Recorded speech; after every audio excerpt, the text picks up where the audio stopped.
आप सुन रहे हैं जीके म्यूजिक इंटरटेनमेंट की धमाकेदार प्रस्तुति।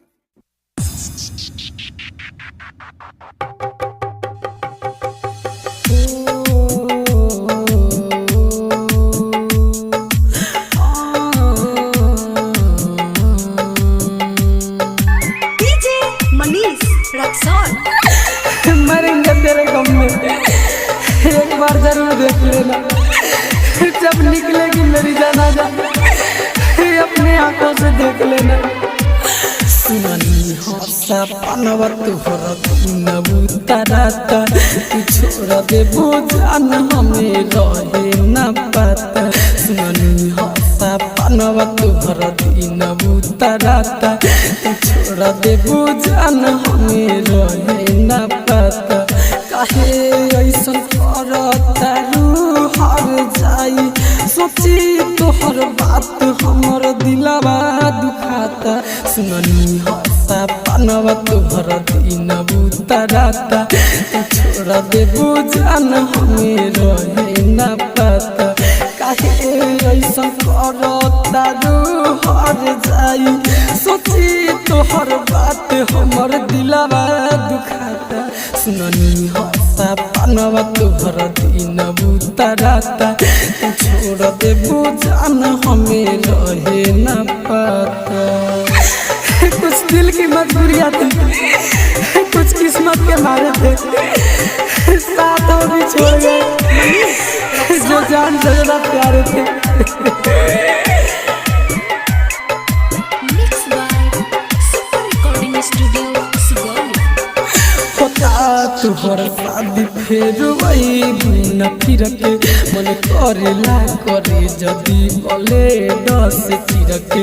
होता तुहर शादी फेर न फिर के मन करेला करे जदी बोले दस चिर के।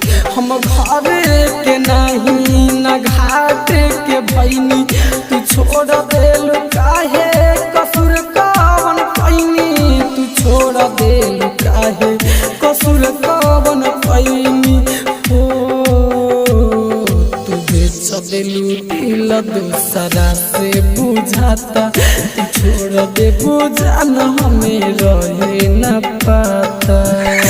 है सनम हमने तुझे चाहा, तूने धोखा दे दिया।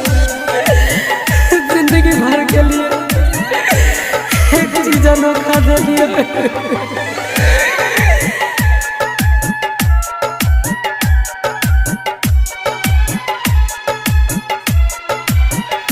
हमर प्यार के कहानी जिंदगानी से उड़ाता, ये सोच तो हर दीवाना दुबराता। हमर प्यार के कहानी जिंदगानी से उड़ाता, ये सोच तो हर दीवाना दुबराता।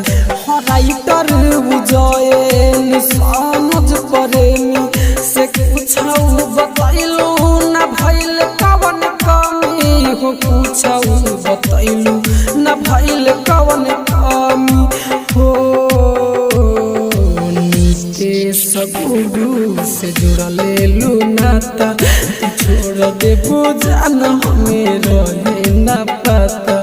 काहे ऐसन करता हर जाई, सोची तोहर बात हमर दिलवा दुखाता। सुननी हो सपनवा तोहर नबूतराता, तू छोड़ दे जान हमें रहे न पता। Mix by super recording studio Sugauli.